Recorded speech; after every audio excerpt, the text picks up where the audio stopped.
AI is incredible. They can teach you how to fry an egg and even write a poem, pirate style. Yarr! But it knows nothing about your work. Slackbot is different. It doesn't just know the facts. It knows your schedule. It can turn a brainstorm into a brief. And it doesn't need to be taught. Because Slackbot isn't just another AI. It's AI that knows your work as well as you do. Visit slack.com/meet Slackbot to learn more.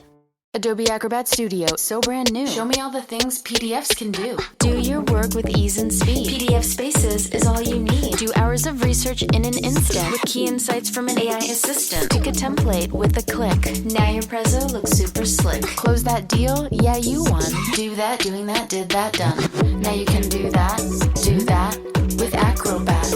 Now you can do that with the all-new Acrobat. It's time to do your best work with the all-new Adobe Acrobat Studio. As a contractor, I don't pay for materials I don't use. So why would I pay for stuff I don't need in my mobile plan? That's why my Biz plan from Verizon Business is so perfect. Now I can choose exactly what I want, and I only pay for what I need. Right now, with my Biz plan, get our best price, as low as $25 a line. Visit Verizon.com/business to get started today. New lines only. Price per month with 5+ lines. Includes auto pay and paper-free billing and promotional discounts. Taxes, fees, economic adjustment charge. Applicable add-ons, prices, and terms apply. Guarantee applies to base monthly rate and stated discounts only. Add-on prices additional. Offers in March 31st, 2026.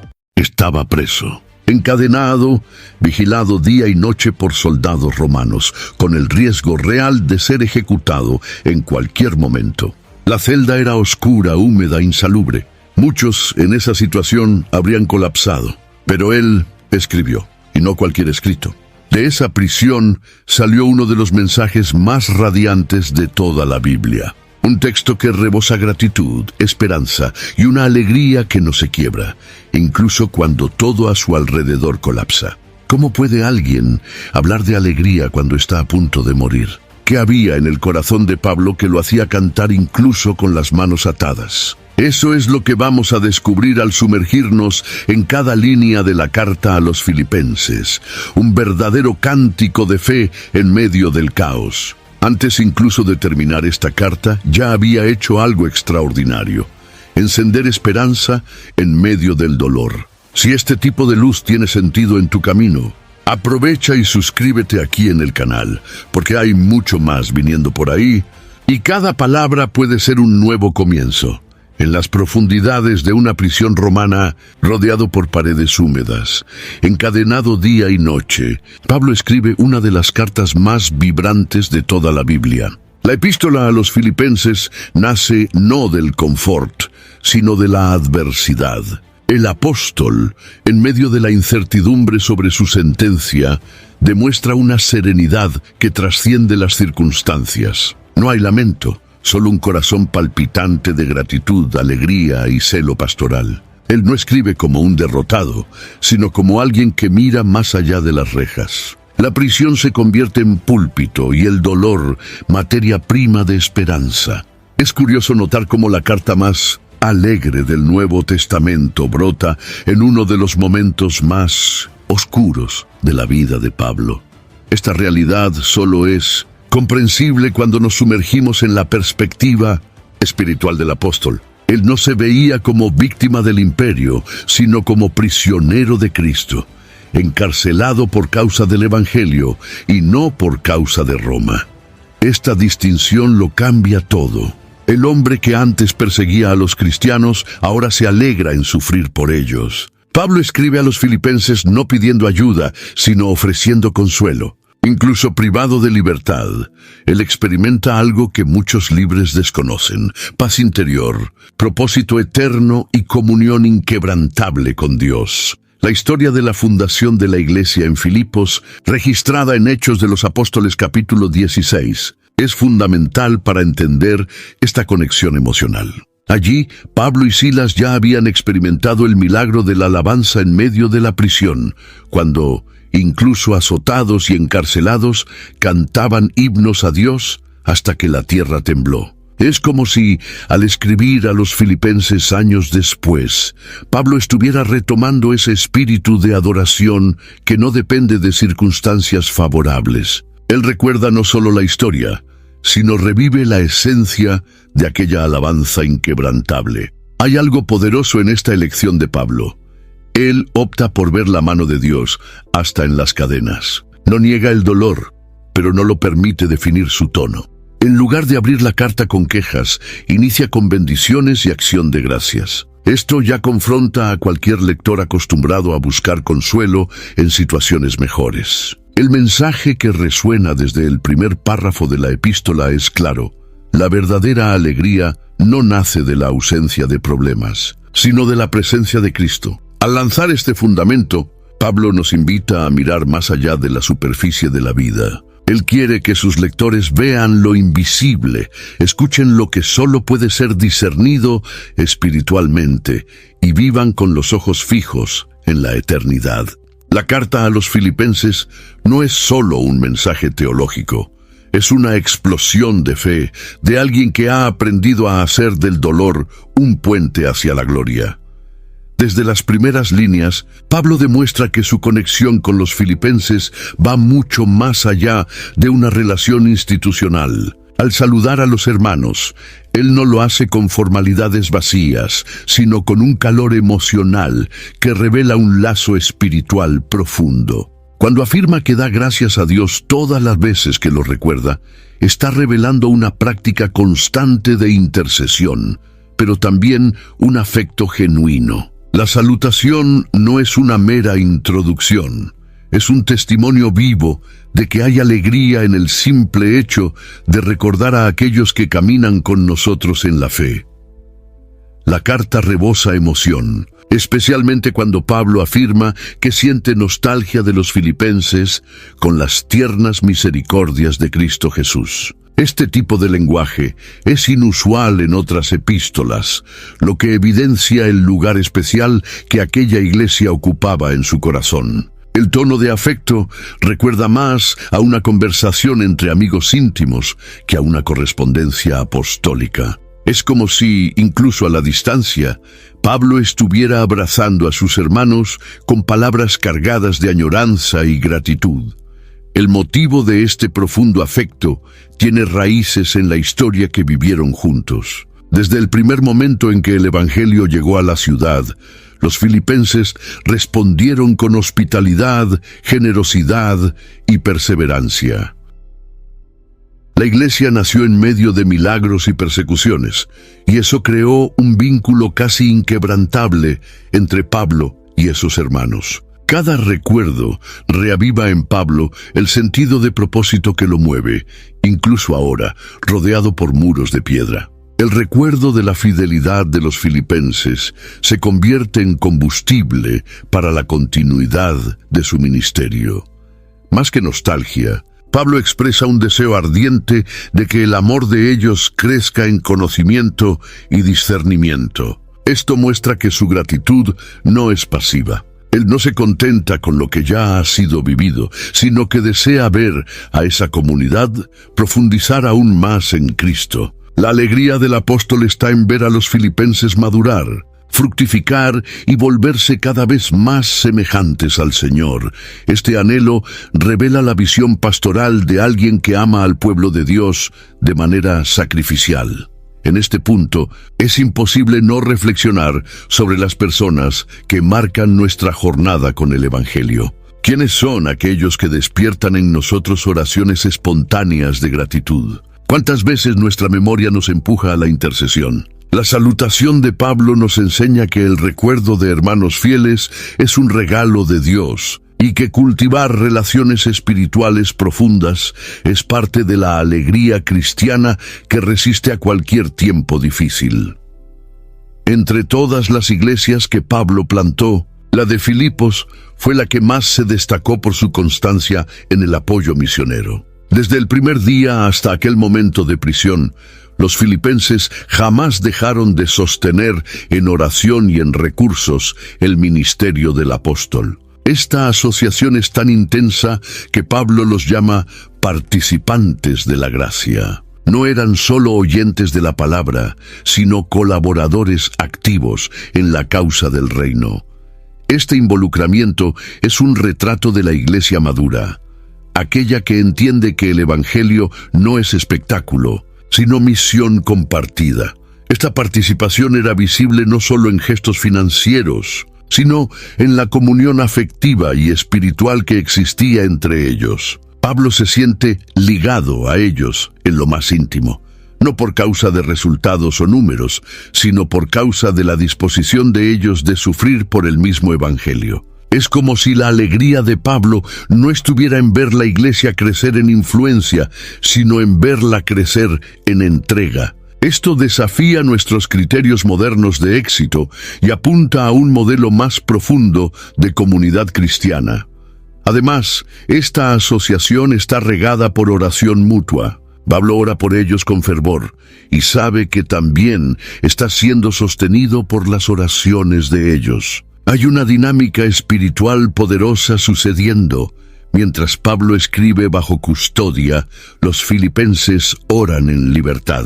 Y mientras ellos contribuyen con recursos, Pablo los alimenta con enseñanzas. La carta se convierte, por tanto, en una expresión viva de esta relación que supera barreras geográficas y circunstanciales. No es de extrañar que Pablo afirme estar seguro de que aquel que comenzó buena obra en vosotros ha de completarla. Él ve en los filipenses una prueba viva de la acción continua de Dios. No eran perfectos, pero estaban en proceso. Y Pablo los anima con la certeza de que Dios no abandona aquello que empieza. Esta convicción genera esperanza, porque no depende del rendimiento humano, sino de la fidelidad divina. La perseverancia de ellos es, en sí, un signo de la presencia constante del Señor.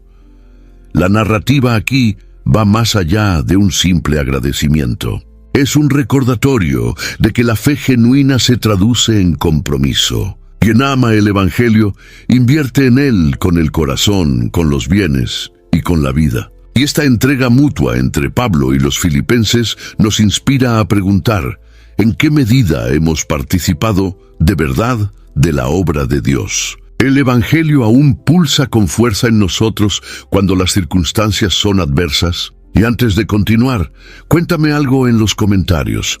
¿Cuál fue la actitud de la iglesia de Filipos que más te llamó la atención hasta aquí?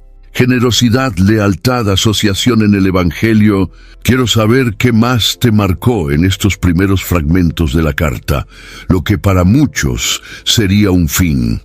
Pablo transforma en plataforma. La prisión que debería silenciar su voz, en verdad, amplificó su mensaje. Mientras el apóstol permanece encadenado, el Evangelio recorre los pasillos del palacio y alcanza corazones improbables. Él relata a los filipenses que las cosas que me han sucedido contribuyeron al progreso del Evangelio. Y este testimonio, registrado en la carta, rompe la lógica del sufrimiento como fracaso. Donde el mundo ve derrota, el cielo ve avance. Incluso preso, Pablo predica. Incluso vigilado, él influye. Y más, los propios guardias de la guardia pretoriana son impactados, como se menciona en Filipenses, capítulo 1, versículo 13. Esta realidad revela un principio espiritual poderoso. Dios no desperdicia ninguna estación de la vida de sus siervos. Cada lágrima, cada prisión, cada limitación es una oportunidad para la gloria de Cristo manifestarse de maneras inesperadas. Lo que Pablo vivía era un evangelio sin fronteras, que no dependía de eventos públicos o templos llenos. El mensaje fluía en las entrelíneas del dolor, en el testimonio silencioso de la fidelidad ante la adversidad.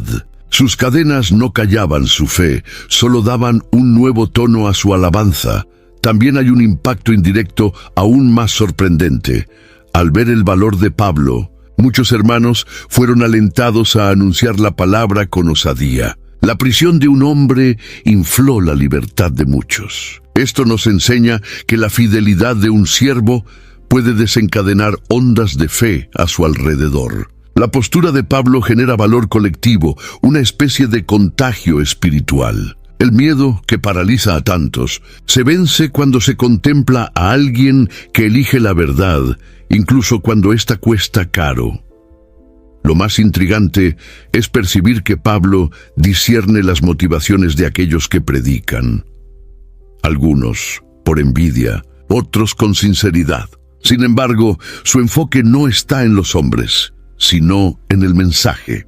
Mientras Cristo sea anunciado, declara, revelando madurez y un corazón totalmente centrado en la misión. El Evangelio era más grande que su nombre, su reputación o su dolor. Sabía que la palabra tiene poder en sí misma, independientemente del mensajero. Esta entrega al propósito eterno es lo que transforma el sufrimiento en plataforma de gloria.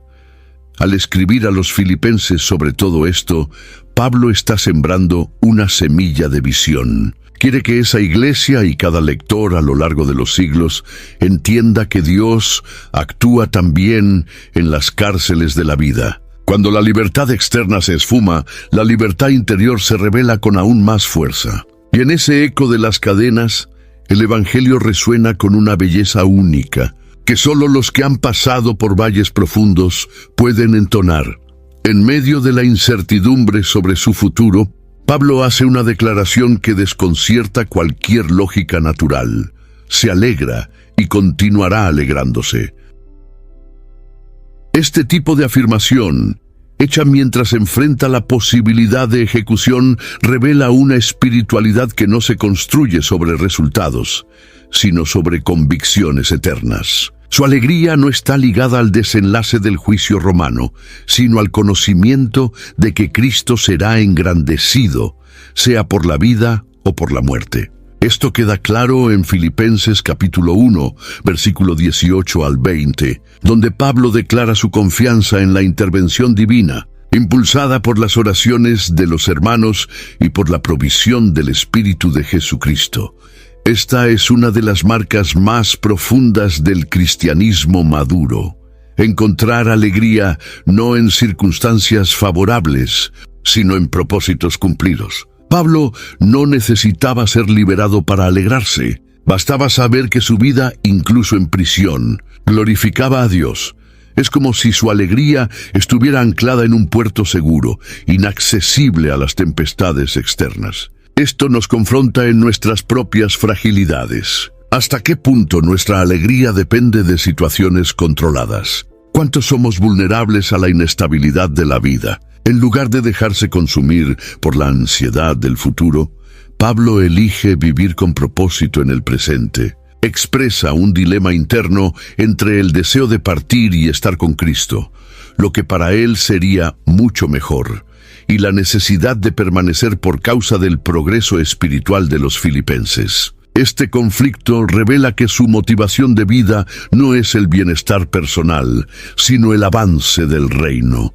Su alegría, por lo tanto, no es hedonista, sino sacrificial. Encuentra placer en servir, incluso cuando eso significa posponer su entrada en la eternidad. Hay un detalle sutil y poderoso en esta narrativa. Pablo cree que su permanencia será para el progreso y alegría de los filipenses en la fe. Esto revela cuánto entiende que la alegría cristiana es, en parte, alimentada por la edificación mutua. Cuando un hermano persevera, otros son fortalecidos. La alegría que comparte no es egoísta ni solitaria, sino comunitaria. Se esparce como luz entre los que caminan juntos en el mismo camino. Al leer esta porción de la carta, es imposible no detenerse a considerar la fuente de nuestra propia alegría. ¿Acaso ha resistido a los días malos? ¿Está firmada en Cristo o en los consuelos de la vida? Pablo nos muestra que hay una alegría indestructible, aquella que nace de la alineación con la voluntad de Dios, incluso en escenarios desafiantes. Y esa alegría, cuando es verdadera, es capaz de iluminar los lugares más oscuros. Entre las frases más impactantes de toda la epístola, pocas son tan desafiantes como esta, porque para mí el vivir es Cristo y el morir es ganancia, conforme está registrado en Filipenses capítulo 1, versículo 21. Esta declaración es más que una frase de efecto, es el retrato de la cosmovisión de Pablo. No teme a la muerte, porque ya ha muerto para sí mismo. La vida para él no es un fin en sí misma, sino un medio para glorificar a Cristo. Y la muerte, lejos de ser derrota, es promoción eterna. Esta visión transforma completamente la forma en que se enfrenta tanto al sufrimiento como al éxito. Pablo está enseñando que el verdadero sentido de la vida está en Cristo. Esto va más allá de asistir a cultos o adherirse a un conjunto de creencias. Es vivir desde Él, para Él y por Él.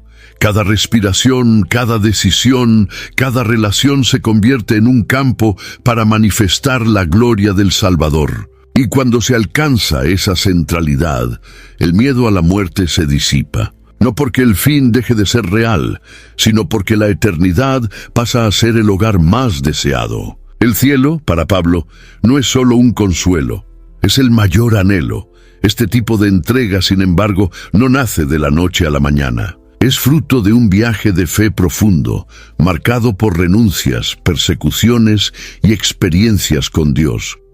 Pablo no romantiza la muerte, sino que la enfrenta con esperanza. Reconoce que vivir implica trabajo arduo, en fructificación ministerial, en luchas diarias. Pero aún así, morir es ganancia.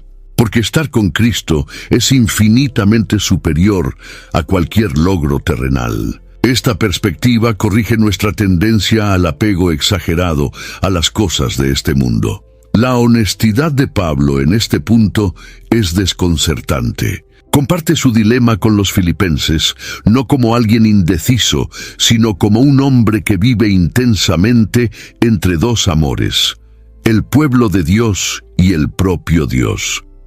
Y elige permanecer por amor a la Iglesia. Este gesto nos enseña sobre el valor de vivir con propósito y altruismo. Pablo prefiere posponer su descanso eterno para seguir siendo instrumento de crecimiento para los demás. ¿Qué tipo de amor es este que elige el sacrificio cuando podría elegir el descanso? Al contemplar esta parte de la carta, nos confrontamos con una pregunta fundamental.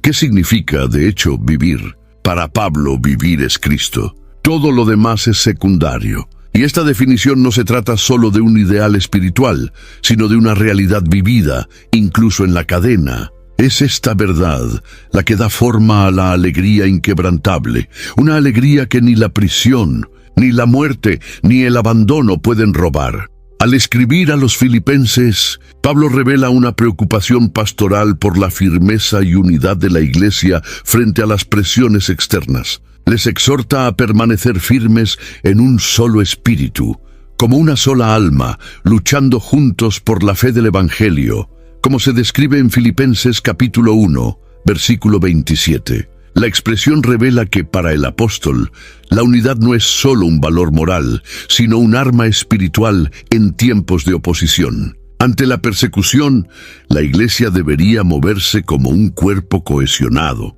donde nadie lucha solo y la resistencia no depende de la fuerza individual, sino de la comunión inquebrantable. La persecución a los cristianos filipenses no era solo física, sino también social y emocional. Vivir el Evangelio en una colonia romana como Filipos, marcada por el culto al emperador, era un desafío constante. Identificarse con Cristo significaba rechazar los valores del imperio y muchas veces perder privilegios. Pablo sabía esto porque él mismo había sido encarcelado allí años antes, cuando fundó la Iglesia. Ahora, al verlos enfrentar batallas similares, les recuerda que este sufrimiento no es señal de abandono, sino parte del llamado cristiano. En este contexto, la unidad se convierte en más que un ideal bonito, es una necesidad vital. La imagen que Pablo construye es la de una comunidad que se levanta junta, se fortalece en el mismo espíritu y camina de forma sincronizada, como un ejército bien entrenado. No hay espacio para divisiones, disputas o vanidades, pues en tiempos difíciles, cualquier grieta en la unidad se convierte en una brecha para el enemigo. La resistencia comienza en el interior de la comunidad y solo es eficaz cuando se alimenta por humildad, perdón y amor sincero. La fuerza de esta unidad también sirve de testimonio para los que están fuera. Pablo afirma que al ver a los cristianos firmes y sin miedo, Los adversarios percibirán que la Iglesia posee algo que el mundo no puede ofrecer. El coraje ante el sufrimiento es, para los creyentes, señal de salvación, y para los opositores, señal de juicio. Esto no significa que los cristianos busquen la persecución, sino que no la temen. La firmeza en la adversidad es la evidencia de que hay una gracia operando en niveles más profundos de lo que la lógica humana puede explicar.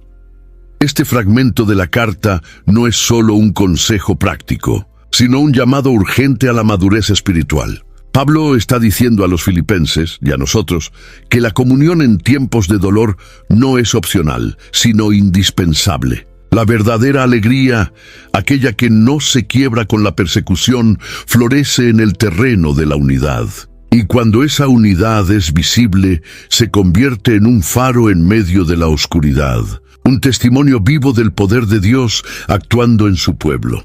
En el corazón de la carta a los filipenses, encontramos uno de los textos más sublimes de todo el Nuevo Testamento, el himno cristológico que describe la humildad y exaltación de Cristo. Pablo introduce este fragmento exhortando a los hermanos a tener el mismo sentimiento que hubo en Jesús, quien, siendo en forma de Dios, no consideró el ser igual a Dios como algo a ser retenido, sino que se vació a sí mismo. Como está registrado en Filipenses capítulo 2, versículos 5 al 8. Este vaciamiento voluntario es la esencia de la humildad divina y se convierte en el estándar para toda vida cristiana verdadera.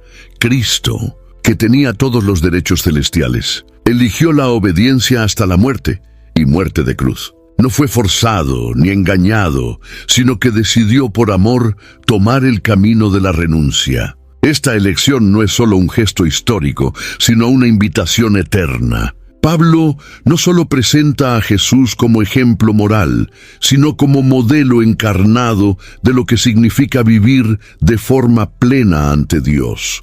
La humildad de Cristo no disminuyó su gloria. Al contrario, fue el camino que lo llevó a la exaltación.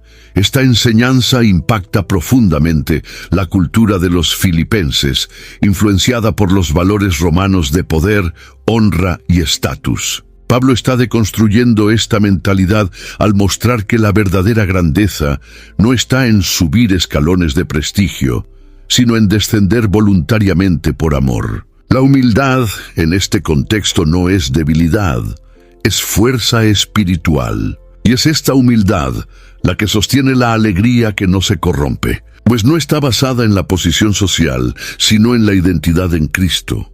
Además, el himno revela que, tras su humillación, Dios exaltó a Cristo sobremanera y le dio un nombre que está por encima de todo nombre. Esto apunta a un principio eterno. Dios resiste a los soberbios, pero exalta a los humildes. La alegría duradera no florece en el suelo de la vanidad, sino en la tierra fértil de la rendición. Cuando los creyentes siguen el mismo camino de Cristo, el camino de la cruz, encuentran una alegría que no es ofuscada por las pérdidas, pues saben que la gloria futura pesa más que los sufrimientos presentes. La humildad de Cristo es, por tanto, el fundamento de la comunión verdadera, del liderazgo cristiano y de la espiritualidad auténtica. No hay manera de experimentar la plenitud de la alegría bíblica sin recorrer el camino del vaciamiento. Pablo está enseñando que cuanto más dejamos de luchar por nuestra propia gloria, más nos convertimos en participantes de la alegría de Dios.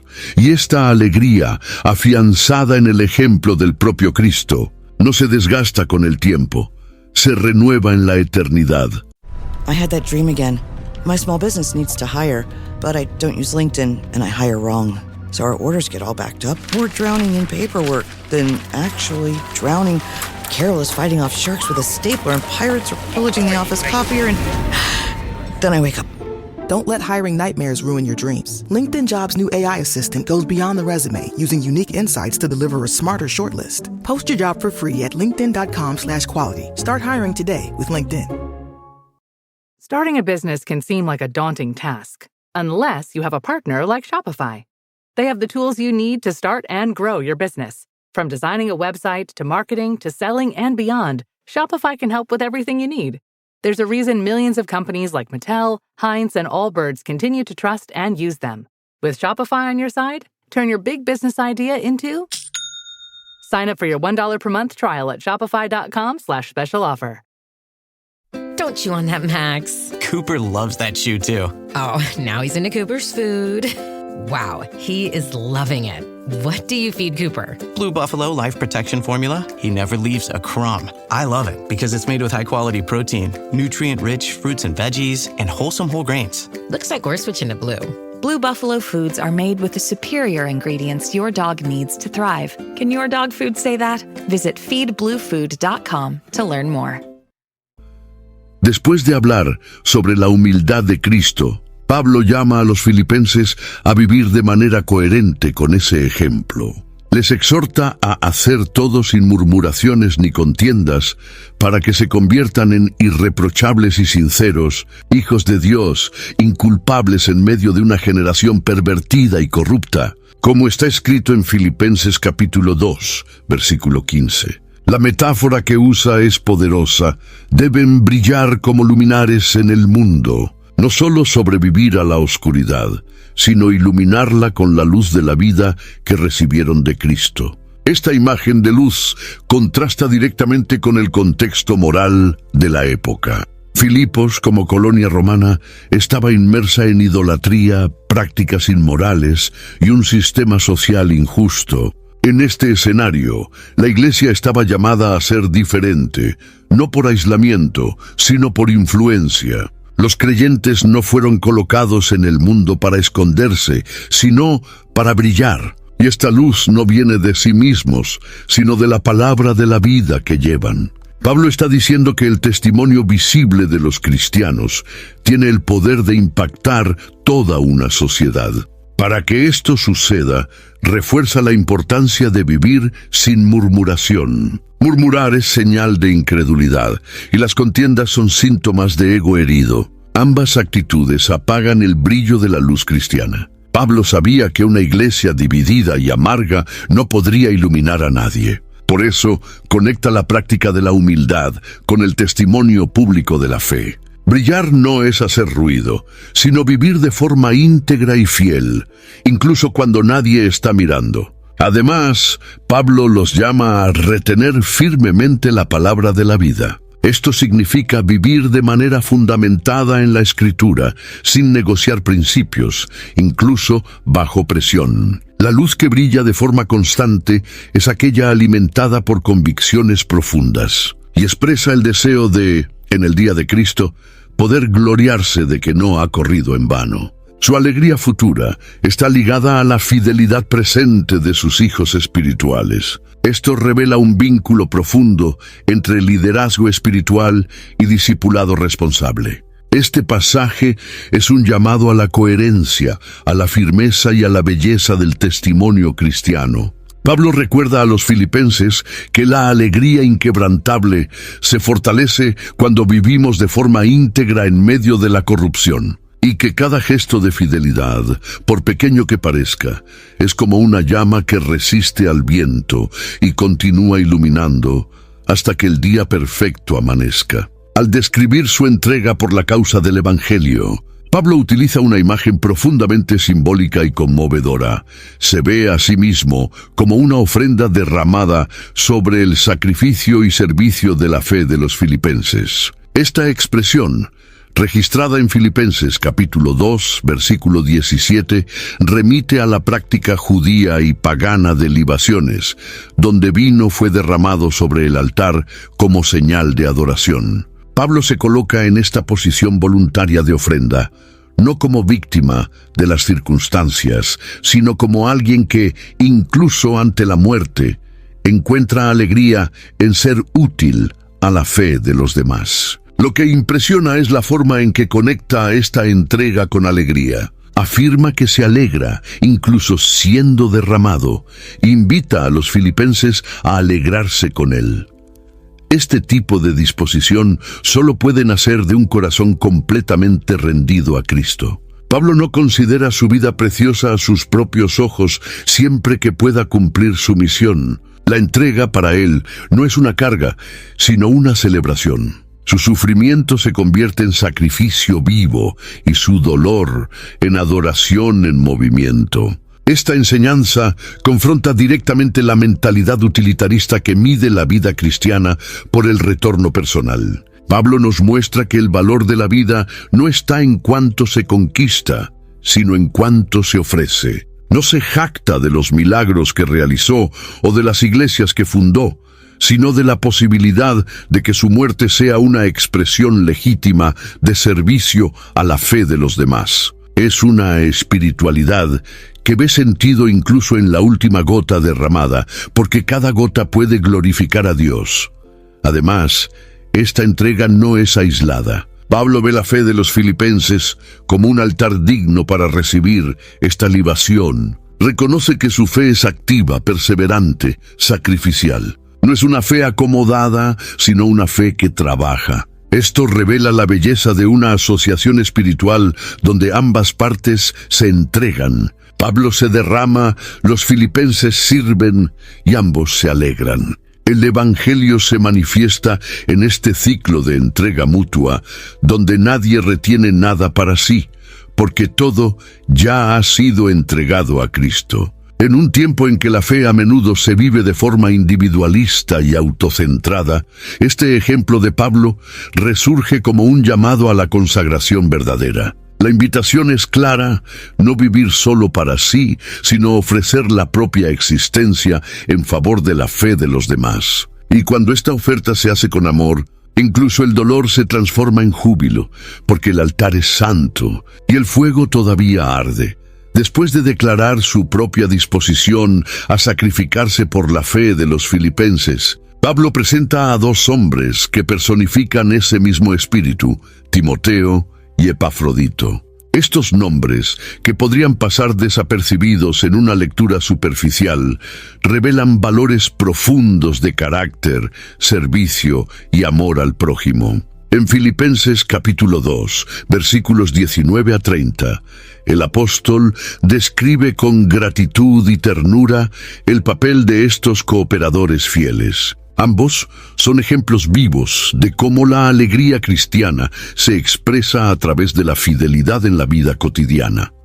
Timoteo, por quien Pablo tenía afecto de padre a hijo, es descrito como alguien que sinceramente se interesa por el bienestar de los filipenses. Esta cualidad rara muestra un corazón moldeado por la compasión y el altruismo. Mientras muchos buscaban sus propios intereses, Timoteo se destacaba por priorizar los intereses de Cristo. Su ejemplo confronta la superficialidad del compromiso religioso y señala hacia una espiritualidad que se manifiesta en el cuidado práctico, en el compromiso silencioso y en la disposición a servir sin alarde.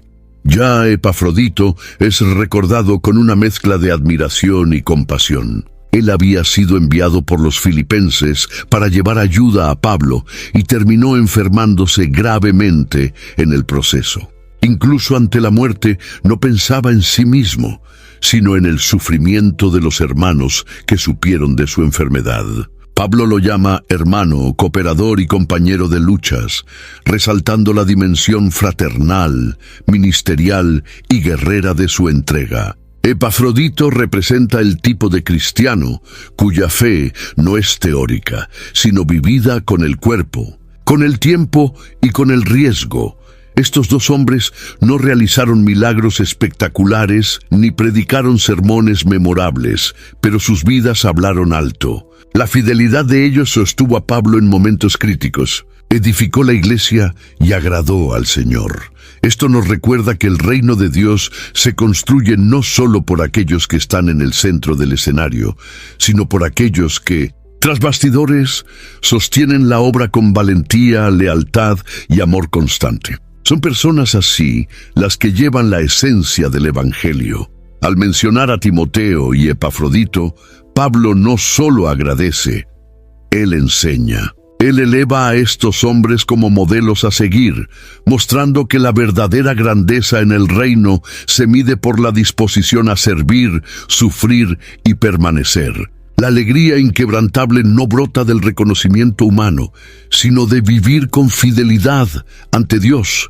incluso en silencio. Y cuando esa fidelidad se comparte, se convierte en una fuente mutua de alegría y fuerza. Al entrar en el capítulo 3 de su carta, Pablo cambia de tono. Él advierte contra los malos obreros y los de la mutilación, refiriéndose a quienes intentaban imponer la circuncisión como requisito de salvación. Luego, hace una de las declaraciones más poderosas sobre su propio camino.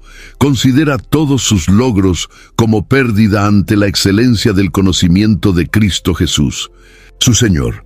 Esta afirmación aparece en Filipenses capítulo 3, versículo 8, y marca un punto de inflexión entre una fe basada en el rendimiento y una fe centrada en la relación. Pablo tenía un currículum religioso impresionante.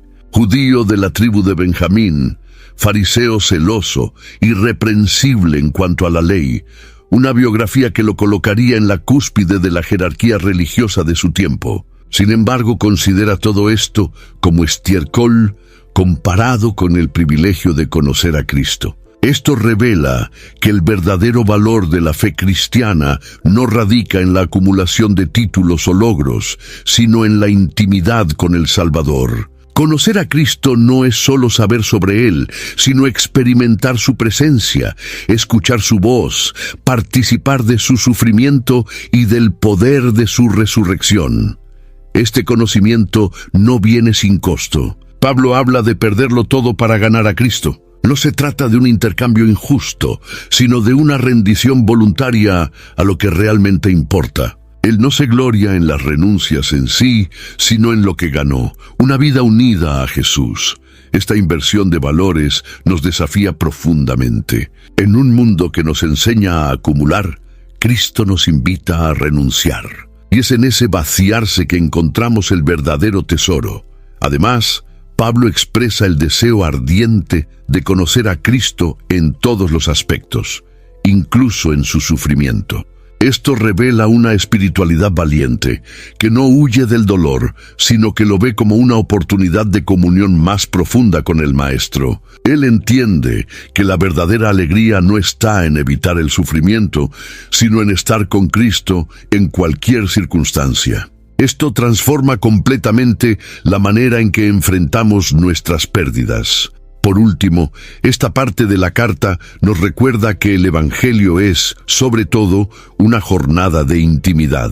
La alegría inquebrantable que Pablo experimenta proviene de un corazón completamente rendido a Cristo. Y cuanto más lo conoce, más desea conocerlo. Este anhelo es el combustible de la fe, el secreto de la perseverancia y la fuente de toda alegría que resiste al tiempo y al sufrimiento. Conocer a Cristo no es solo el comienzo, es el todo. Después de declarar el valor supremo de conocer a Cristo, Pablo revela una tensión espiritual que lo impulsa a seguir adelante. Afirma que no considera haber alcanzado la perfección, pero que prosigue para conquistar aquello para lo que también fue conquistado por Cristo Jesús. Esta poderosa declaración está registrada en Filipenses capítulo 3, versículos 12 al 14, donde el apóstol se presenta como un corredor enfocado en la línea de llegada, dispuesto a dejar el pasado atrás para alcanzar el premio supremo de la soberana vocación en Cristo. Esta metáfora de la carrera es rica en enseñanzas. Pablo está diciendo que la vida cristiana no es estática, sino dinámica. No basta con haber tenido un encuentro con Cristo. Es preciso mantener los ojos fijos en Él y avanzar con determinación. El pasado, sean fallas o conquistas, no debe ser el punto de fijación. Es mirando hacia el objetivo que se encuentra la fuerza para continuar. Este enfoque es el secreto de la perseverancia, saber hacia dónde se está yendo y por quién se está corriendo. El apóstol también demuestra humildad al reconocer que aún no ha llegado allí. Esto es profundamente liberador. Pablo, con toda su experiencia espiritual, milagros y revelaciones, admite que está en proceso. Esto muestra que la jornada cristiana está marcada por crecimiento continuo y no por una llegada prematura a la madurez plena. Este reconocimiento protege contra la soberbia y mantiene viva la llama de la búsqueda. Quien cree que ya ha llegado deja de correr. Quien sabe que aún hay más, avanza con fe. Pablo refuerza también que esta mentalidad debe ser compartida por todos los que son perfectos, es decir, maduros en la fe. Está proponiendo una forma de pensar que define la vida cristiana, una mente orientada al progreso que no se conforma con la estagnación. La madurez, en este caso, no es sentirse listo, sino reconocer la necesidad constante de acercarse más a Cristo. El enfoque no está en ser mejor que los demás, sino en ser moldeado por el Espíritu Santo a cada paso. Esta parte de la carta nos recuerda que la alegría inquebrantable no proviene de una fe parada, sino de un caminar vivo. Hay un objetivo delante de nosotros, un llamado que nos empuja hacia adelante, incluso en medio de las luchas. Cuando esta visión está clara, la fatiga disminuye. La motivación aumenta y el corazón se llena de propósito. Perseverar no es solo resistir, sino avanzar. Y el combustible de esta jornada es la esperanza de ese premio eterno, reservado para aquellos que no dejan de correr, justo después de convocar a los creyentes a mantener los ojos en el objetivo. Pablo revela cuál es este destino final, la ciudadanía celestial. En Filipenses capítulo 3, versículo 20, afirma que nuestra ciudad está en los cielos, de donde también esperamos al Salvador, el Señor Jesucristo. Esta declaración tiene un peso especial, sobre todo para los cristianos de Filipos, que vivían en una ciudad orgullosa de su estatus como colonia romana. Pablo está redirigiendo este orgullo hacia una realidad superior. El verdadero pertenencia no es política, sino espiritual. Esta afirmación lleva consigo un llamado a la esperanza activa. No se trata de una fuga de la realidad terrenal, sino de vivir con los ojos fijos en la eternidad, mientras se es fiel en el presente. La ciudadanía celestial moldea la ética, los valores, las prioridades. Quien pertenece al reino de Dios vive de manera diferente porque sabe que está de paso. Pablo está enseñando que la esperanza futura transforma la manera en que se maneja el ahora. Cada decisión, cada renuncia, cada sacrificio encuentra sentido a la luz de este destino final. Además, Pablo no presenta esta ciudadanía como algo pasivo. Dice que esperamos al Salvador, lo que indica un estado de expectativa viva, no de apatía. Esta espera va acompañada de transformación. El versículo siguiente declara que Cristo transformará nuestro cuerpo abatido para ser conforme a su cuerpo glorioso.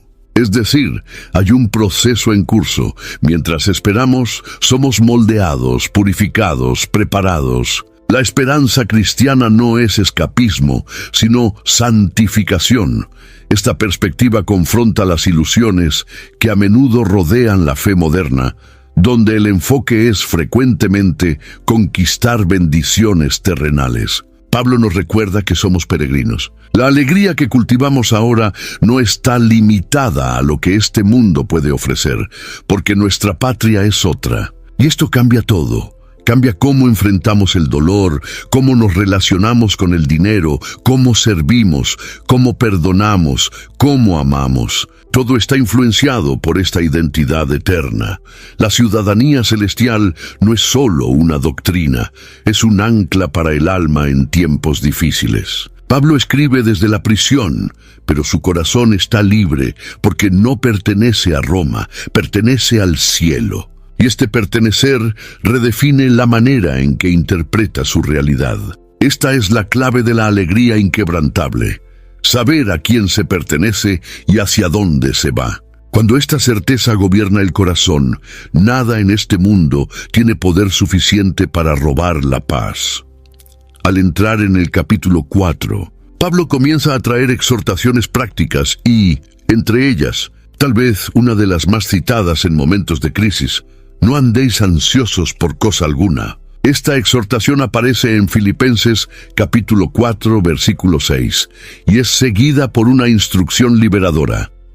Presentar a Dios todas las preocupaciones con oración, súplica y acciones de gracias. Pero lo que hace que esta recomendación sea tan especial es que proviene de alguien que estaba encadenado, esperando un juicio que podría resultar en su muerte. La ansiedad, en su raíz, es un intento de controlar lo incontrolable. Es el peso del «y sí» que paraliza el alma. Pablo, en lugar de ignorar los temores naturales de la vida, nos enseña a redirigirlos. Él no dice que los cristianos no tendrán preocupaciones, sino que deben saber qué hacer con ellas. La oración en este contexto no es una formalidad devocional, sino un acto de entrega radical. Es como abrir el corazón ante Dios y verter todo, miedos, dudas, frustraciones, todo con gratitud, reconociendo quién es Dios.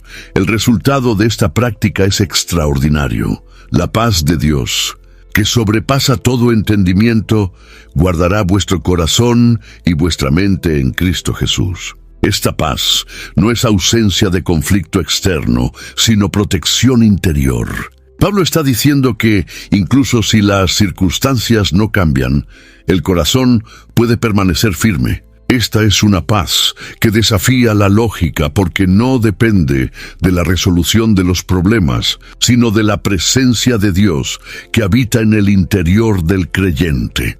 Al hablar de esto a los filipenses, Pablo los invita a vivir un tipo de espiritualidad que no niega la realidad, sino que no está gobernada por ella. La alegría que resiste a la ansiedad no es superficial, es fruto de una disciplina espiritual que elige confiar, incluso cuando todo a su alrededor grita lo contrario. Es una alegría que aprende a respirar hondo en la presencia de Dios, a recordar las promesas, a agradecer incluso antes de la respuesta.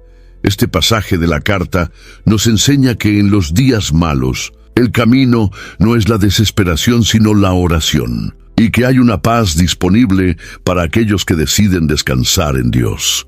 Esta paz no es frágil, no se quiebra con malas noticias. Viene de lo alto, envuelve el corazón y protege la mente. Cuando esta paz es cultivada, sostiene la alegría que no puede ser explicada, pero que puede ser vivida, incluso en los valles más oscuros. En un mundo donde los pensamientos son bombardeados por malas noticias, mentiras y distracciones constantes, Pablo nos entrega un arma poderosa: la disciplina de la mente. En Filipenses capítulo 4, versículo 8, él invita a los creyentes a fijar sus pensamientos en todo lo que es verdadero, respetable, justo, puro, amable y de buena fama. Esta instrucción no es solo un consejo positivo, es un llamado a la vigilancia espiritual. La mente es el campo de batalla de la fe, y lo que se piensa determina lo que se siente y, muchas veces, cómo se vive. La alegría inquebrantable no nace del vacío mental, sino de una mente nutrida con verdades eternas. Pablo sabía que la ansiedad, la duda y el miedo muchas veces comienzan como pensamientos sueltos, que crecen como malas hierbas si no son confrontados con la verdad. Por eso, él no solo manda a orar, enseña a pensar. La mente del cristiano necesita ser entrenada para filtrar lo que entra y rechazar lo que contamina. This episode is brought to you by Greenlight. Get this. Adults with financial literacy skills have 82% more wealth than those who don't. From swimming lessons to piano classes, us parents invest in so many things to enrich our kids' lives. But are we investing in their future financial success? With Greenlight, you can teach your kids financial literacy skills like earning, saving, and investing. And this investment costs less than that after-school treat. Start prioritizing their financial education and future today with a risk-free trial at greenlight.com/Spotify. Greenlight.com/Spotify. Y esto no sucede de forma automática. Es un ejercicio diario de enfoque y vigilancia. Este combate mental exige intencionalidad. Pablo usa verbos de acción: pensad, considerad, ocupaos de estas cosas. No basta con desear la paz. Es necesario alimentar el alma con lo que es bueno. Y el estándar de evaluación no está definido por la cultura, sino por el carácter de Dios. Pensar en lo que es puro no significa ingenuidad, sino santidad. Buscar lo que es amable no es romantizarlo todo, sino valorar lo que refleja el corazón de Cristo. Es una elección consciente de alinearse con el cielo, incluso estando en la tierra. Además, esta disciplina mental tiene un efecto directo sobre el corazón. Lo que se piensa afecta lo que se siente, y lo que se siente influye en cómo se reacciona. Pablo nos está dando aquí un mapa de la salud emocional espiritual. Pensamientos santos generan corazones firmes, que producen actitudes saludables. El apóstol no está promoviendo una teología de la positividad, sino una espiritualidad sólida que comienza en el pensamiento y se manifiesta en la práctica. Este pasaje es un recordatorio de que la alegría cristiana no es pasiva. Exige esfuerzo, conciencia y decisión. Cada pensamiento puede ser una semilla, y la elección de qué plantar determina lo que florecerá. Pablo nos muestra que es posible cultivar una mente renovada, incluso en tiempos difíciles. Y cuando esto sucede, la alegría que brota es profunda, estable y transformadora. La mente guardada por Dios es un jardín donde la paz florece en medio del caos. Pocos versículos han sido tan ampliamente citados y tantas veces malinterpretados como Filipenses capítulo 4, versículo 13, «Todo puedo en aquel que me fortalece». Muchos lo han transformado en un grito de autoayuda o en un lema para la conquista de sueños personales. Sin embargo, al mirar el contexto, descubrimos que esta frase es, en realidad, una afirmación de contentamiento en medio de la privación. Pablo está hablando sobre soportar todas las circunstancias, tanto abundancia como escasez, por la fuerza que viene de Cristo. Este versículo está inserto en un contexto de vulnerabilidad. Pablo afirma que ha aprendido a vivir contento en toda y cualquier situación. Conoció abundancia y también necesidad.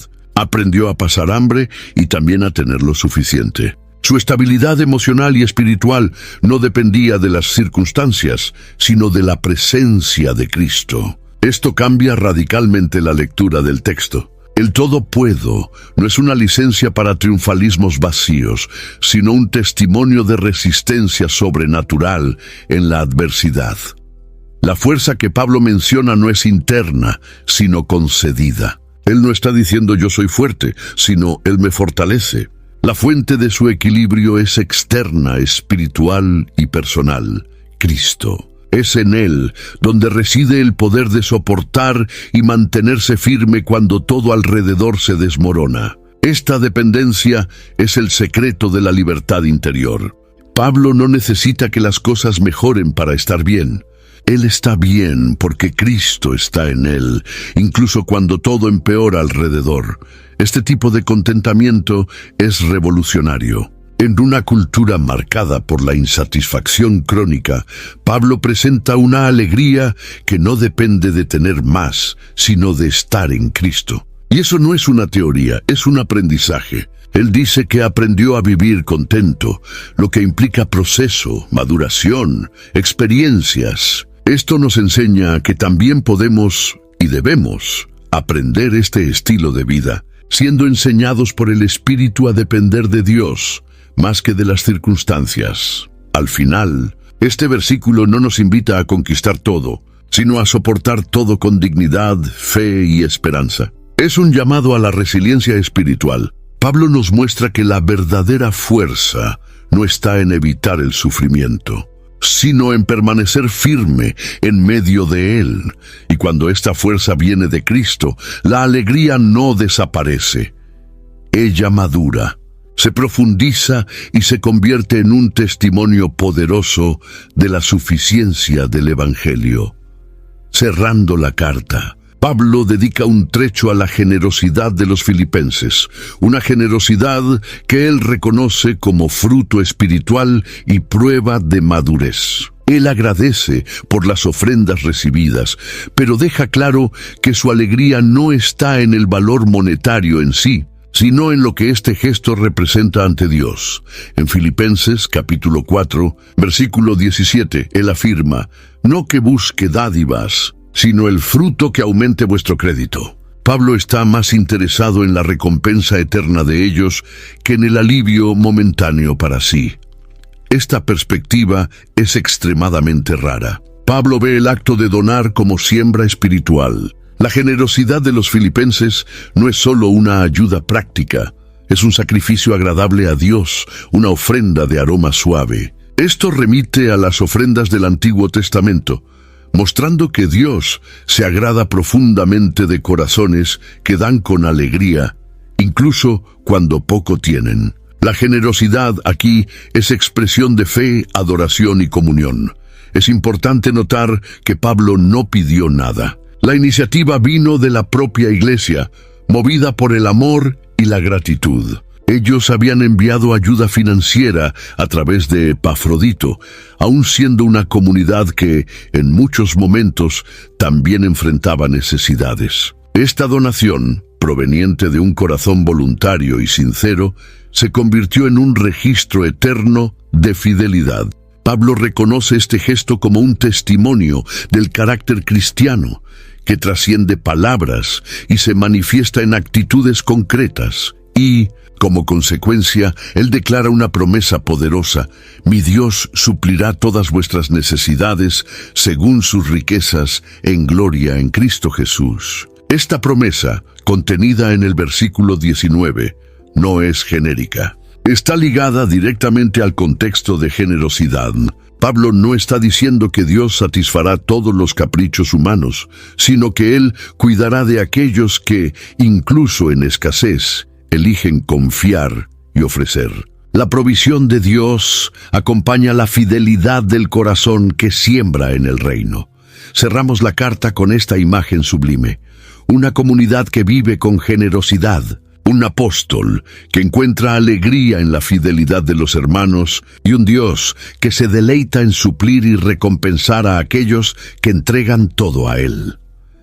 La alegría de los filipenses no es una emoción pasajera, es una postura de vida. Y en esta vida entregada, generosa y llena de fe, encontramos una alegría que no solo resiste al tiempo, sino que ecoa en la eternidad. ¿Cuántas veces la vida ya te ha puesto contra la pared y aún así has seguido firme con fe? Historias como la de Pablo nos recuerdan que aún hay mucho que decir, que enseñar, que compartir. Entonces, escribe en los comentarios qué versículo de Filipenses sostiene tu caminar hoy. Comparte este video con quien necesita fuerza y si aún no estás inscrito, ahora es un gran momento para ser parte de esta comunidad de fe y esperanza.